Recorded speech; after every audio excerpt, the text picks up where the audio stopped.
পুরোদমে ভারত পাকিস্তান যুদ্ধ চলছে, আর এই মুহূর্তে আমাদের হাতে এসেছে যুদ্ধের সবথেকে তাজা আপডেট সংবাদ। প্রথমেই জানাবো, পাল্টা হামলায় ভারতের ২৬টি সামরিক স্থাপনায় আঘাত হেনেছে পাকিস্তান। পাকিস্তানের আন্তঃবাহিনী জনসংযোগ পরিদপ্তর আইএসপিআর এর মহাপরিচালক লেফটেন্যান্ট জেনারেল আহমেদ শরীফ চৌধুরী জানিয়েছেন, দেশের জনগণকে দেয়া প্রতিশ্রুতি পূরণ করেছে পাকিস্তান সেনাবাহিনী। তারা একযোগে ভারতের ২৬টি সেনাবাহিনীর স্থাপনায় আঘাত হেনেছে, যাতে ভারত চূর্ণ বিচূর্ণ হয়ে গেছে। এরপর জানাবো, এবার যুক্তরাষ্ট্রের প্রেসিডেন্ট ডোনাল্ড ট্রাম্পকে ধন্যবাদ জানালেন শেহবাজ শরীফ। পাকিস্তানের প্রধানমন্ত্রী শেহবাজ শরীফ আজ মার্কিন প্রেসিডেন্ট ডোনাল্ড ট্রাম্পকে দক্ষিণ এশিয়ায় স্থায়ী শান্তি প্রতিষ্ঠায় ভূমিকা রাখার জন্য ধন্যবাদ জানিয়েছেন। সামাজিক যোগাযোগ মাধ্যম টুইটারে দেয়া এক পোস্টে ধন্যবাদ জানান তিনি। এদিকে যুদ্ধবিরতির অনুরোধ ভারতের পক্ষ থেকে এসেছে, জানিয়েছে পাকিস্তান সেনাবাহিনী। পাকিস্তান সেনাবাহিনী জানিয়েছে, সাম্প্রতিক উত্তেজনার মধ্যে প্রথমে ভারত পাকিস্তানে হামলা করে, এরপর পাকিস্তানের হামলায় ভারত টিকতে না পেরে আমাদের হাতে পায়ে ধরে কান্নাকাটি শুরু করে। তারা সৌদি আরব যুক্তরাষ্ট্রর হাতে পায়ে ধরে কান্নাকাটির শুরু করার কারণে নরেন্দ্র মোদীকে প্রতিশ্রুতি দেয় ডোনাল্ড ট্রাম্প। তাই ডোনাল্ড ট্রাম্পের পক্ষ থেকে পাকিস্তানকে যুদ্ধবিরতিতে রাজি করিয়েছে। এরপরই এই যুদ্ধবিরতি হয়েছে। জানাবো, গাজায় ইসরায়েলি হামলায় নিহত ২৬ জন। ফিলিস্তিনে অবরুদ্ধ গাজায় ইসরায়েলি হামলায় কমপক্ষে ২৬ জন নিহত হয়েছে। তাদের মধ্যে ৮ জন শিশু রয়েছে। চিকিৎসা সূত্রের বরাতে এক প্রতিবেদনে তথ্য জানিয়েছে তুরস্কের সংবাদ সংস্থা আনাদোলু। এবং সর্বশেষ জানাবো, সন্ত্রাস বিরোধী অধ্যাদেশ জারি।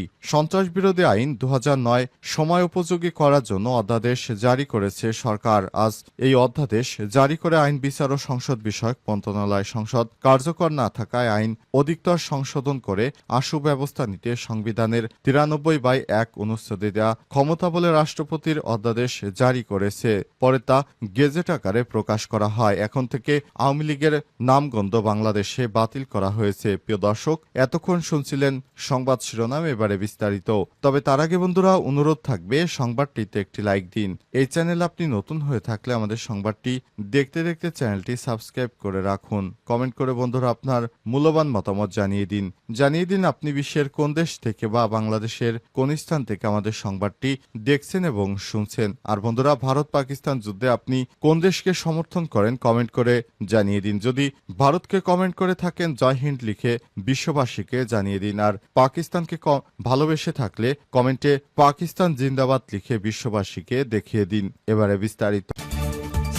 পাল্টা হামলায় ভারতের ২৬টি সামরিক স্থাপনায় আঘাত করে পাকিস্তান। পাকিস্তানের আন্তঃবাহিনী জনসংযোগ পরিদপ্তর মহাপরিচালক লেফটেন্যান্ট জেনারেল আহমেদ শরীফ চৌধুরী জানিয়েছেন, দেশের জনগণকে দেয়া প্রতিশ্রুতি পূরণ করেছে পাকিস্তান সেনাবাহিনী। তিনি আরও জানান, ভারতীয় আগ্রাসনের জবাবে পাল্টা অপারেশন বুনায়ামুম মারসুসের মাধ্যমে ভারত নিয়ন্ত্রিত কাশ্মীর সহ মূল ভূখণ্ডের বিভিন্ন গুরুত্বপূর্ণ লক্ষ্যবস্তুতে আঘাত এনেছে পাকিস্তান। আজ এক প্রেস ব্রিফিংয়ে তিনি বলেছেন, আজ আমরা আপনাদের সামনে উপস্থাপন করছি অপারেশন বুনায়ামুম মারসুস পরিচালনার প্রেক্ষাপট এবং সফল সমাপ্তি। ৬ থেকে ৭ মে রাতে চালানো ভারতীয় কাপুরুষোচিত হামলায় নারী, শিশু ও বৃদ্ধ সহ নিরীহ পাকিস্তানি নাগরিকদের মৃত্যু হয়। এর জবাব দিতেই ভারতে ব্যাপক হারে হামলা চালায় পাকিস্তান সেনাবাহিনী। আইএসপিআর এর ডিজি প্রধানমন্ত্রী ও তার মন্ত্রিসভাকে ধন্যবাদ জানিয়ে বলেছেন, জাতিকে যে প্রতিশোধের প্রতিশ্রুতি দেওয়া হয়েছিল তা বাস্তবায়নের সুযোগ করে দিয়েছেন প্রধানমন্ত্রী। এটি একটি যুগান্তকারী সিদ্ধান্ত ছিল। তিনি আর বলেন, এই দুঃসময়ে জাতির একতাবদ্ধ সমর্থন, মনোবল এবং প্রার্থনা আমাদের সশস্ত্র বাহিনীর শক্তি বাড়িয়েছে। পাকিস্তানি গণমাধ্যমের ভূমিকা নিয়েও তিনি প্রশংসা করে বলেছেন, উল্লেখ করে পাকিস্তানের গণমাধ্যম যেখানে দায়িত্বশীল ভূমিকা পালন করেছে, সেখানে ভারতের গণমাধ্যম কেবল যুদ্ধবাজ প্রচারেই লিপ্ত ছিল। লেফটেন্যান্ট জেনারেল আহমেদ শরীফ আরও বলেছেন, পাকিস্তান ২৬টি ভারতীয় সামরিক স্থাপনায় হামলা চালিয়েছে। দুটি স্থানে ভারতীয় S-400 প্রতিরক্ষা ব্যবস্থা ধ্বংস করা হয়েছে এবং পাকিস্তান ৮৪টি ভারতীয় ড্রোন ভূপাতিত করেছে। তিনি দৃঢ়কণ্ঠে বলেছেন, পাকিস্তানের সার্বভৌমত্বে আঘাত এলে জবাব হবে প্রতিশোধমূলক এবং চূড়ান্ত। ট্রাম্পকে ধন্যবাদ জানালেন শেহবাজ শরীফ। পাকিস্তানের প্রধানমন্ত্রী শেহবাজ শরীফ মার্কিন প্রেসিডেন্ট ডোনাল্ড ট্রাম্পকে ধন্যবাদ জানিয়েছেন। দক্ষিণ এশিয়ায় স্থায়ী শান্তি প্রতিষ্ঠায় ভূমিকা রাখায় ধন্যবাদ জানিয়েছেন তিনি। সামাজিক যোগাযোগ মাধ্যম এক্সে এক পোস্টে পাক প্রধানমন্ত্রী বলেছেন, পাকিস্তান ও যুক্তরাষ্ট্র যুগ যুগ ধরে পারস্পরিক স্বার্থ রক্ষা ও বিশ্বের গুরুত্বপূর্ণ অঞ্চলে শান্তি ও নিরাপত্তা প্রতিষ্ঠায় অংশীদার হিসেবে একসঙ্গে কাজ করছে। তিনি আরও বলেন, বিশ্ব শান্তির জন্য প্রেসিডেন্ট ট্রাম্পের যুগান্তকারী নেতৃত্ব এবং প্রতিশ্রুতির জন্য আমি অত্যন্ত কৃতজ্ঞ। দক্ষিণ এশিয়ায় স্থায়ী শান্তি প্রতিষ্ঠায় বড় ধরনের ভূমিকা রাখার তার সদিচ্ছা অত্যন্ত মূল্যবান। প্রধানমন্ত্রী আরও বলেন, আমি বিশ্বাস করি মার্কিন প্রেসিডেন্ট সবসময় পাকিস্তানি জনগণের পক্ষে, কারণ পাকিস্তান কখনো সন্ত্রাসবাদকে সমর্থন করে না। এর আগেও পাকিস্তান সেনাবাহিনী সবসময় সন্ত্রাসবাদকে দমনে কাজ করেছে এবং শেহবাজ শরীফের সরকারও পাকিস্তান যে কর্মকাণ্ড পরিচালিত হচ্ছে সেখানে শেহবাজ শরীফের সরকার সবসময় সন্ত্রাসবাদকে দূরে সরিয়ে দিয়ে তারপর পাকিস্তানের সামনের দিকে এগিয়ে যাচ্ছে। পাকিস্তান সব থেকে বেশি সন্ত্রাসবাদে ক্ষতির সম্মুখীন হয়েছে, তাই পাকিস্তান সবসময় তার সেনাদেরকে সন্ত্রাসদের বিরুদ্ধে রুখে দিয়ে থাকে। কিন্তু ভারত অন্যায়ভাবে পাকিস্তানের বিরুদ্ধে অযাচিত হস্তক্ষেপ করে এই হস্তক্ষেপের কঠিন জবাব দিয়েছে পাকিস্তান। ভারতের অন্তত ৭০ জন সেনা সদস্যকে হত্যা করে পাকিস্তানি বাহিনী। এরপরই নরেন্দ্র মোদীর গর্বের সেই রাফায়েলো S-400 এছাড়া ইসরায়েলি ড্রোন ভূপাতিত করে। এ অবস্থায় নরেন্দ্র মোদী চোখে মুখে অন্ধকার দেখতে শুরু করে। কোনো উপায়ন্ত না দেখে নরেন্দ্র মোদী প্রথমে সৌদি আরব, কাতার সহ মুসলিম বিশ্বের হাতে পায়ে ধরে কান্নাকাটি শুরু করে যুদ্ধ বন্ধ করতে। নরেন্দ্র মোদী বলে, মুসলিম দেশগুলো পাকিস্তানকে থামান, না হলে পাকিস্তান ভারতের 12টা বাজিয়ে দেবে। ইতিমধ্যেই তা যুক্তরাষ্ট্রেরও কানে যায়। উপায়ন্ত না দেখে ডোনাল্ড ট্রাম্প দেখতে পায় যে এ অবস্থা যদি চলতে থাকে তাহলে পাকিস্তানের হাতে ভারত মার খেয়ে শেষ হয়ে যাবে। এ অবস্থায় নরেন্দ্র মোদীর সরকারের পক্ষ থেকে পাকিস্তানকে অনেক অনুনয় বিনয় করে তারপর যুদ্ধ বন্ধ করা। যুদ্ধবিরতির অনুরোধ ভারতের পক্ষ থেকে এসেছে বলছে পাকিস্তান সেনাবাহিনী। পাকিস্তান সেনাবাহিনী জানিয়েছে, সম্প্রতি উত্তেজনার মধ্যে যুদ্ধবিরতির প্রস্তাব তারা নয়, বরং ভারতই তাদের হাতে পায়ে ধরেছে। দেশটির আন্তঃবাহিনী জনসংযোগ পরিদপ্তর ISPR এর মহাপরিচালক ডিজি লেফটেন্যান্ট জেনারেল আহমেদ শরীফ চৌধুরী বলেছেন, যুক্তরাষ্ট্রের মধ্যস্থতায় নয়াদিল্লি এই অনুরোধ জানায়। তিনি আরও বলেন, দুই পরমাণু শক্তিধর দেশের মধ্যে সংঘর্ষ হলে তা গোটা অঞ্চলের জন্য ভয়াবহ পরিণতি ডেকে আনবে। এক সংবাদ সম্মেলনে তিনি বলেন, এটি এমন এক সংঘাত ছিল যা 1.6 বিলিয়ন মানুষের জীবনকে প্রভাবিত করতে পারত। পাকিস্তান দায়িত্বশীল এবং পরিপক্কতার সঙ্গে কাজ করেছে। তিনি আরো বলেন, যারা যুদ্ধ চায় তারা কেবলই নিজেদের স্বার্থ সিদ্ধির জন্যই তা করে। শান্তি দুই দেশের জন্যই মঙ্গলজনক। যুদ্ধের পেছনে যারা আছে তাদের লক্ষ্য সংকীর্ণ রাজনৈতিক স্বার্থ। কাশ্মীর নিয়ে অবস্থান।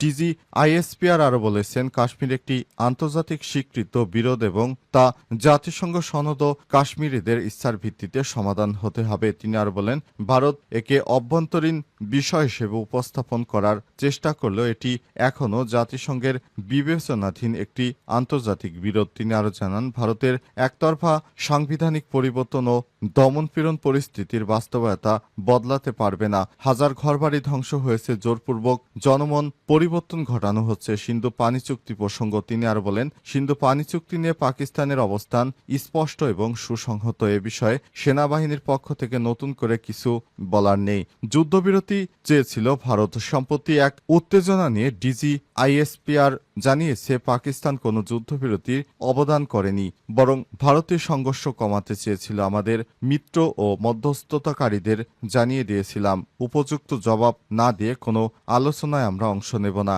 এরপর পাকিস্তান উপযুক্ত জবাব দেয় এবং জবাব দিবে, তারপর তারা যুদ্ধবিরতি চুক্তি করবে বলেও জানান তিনি।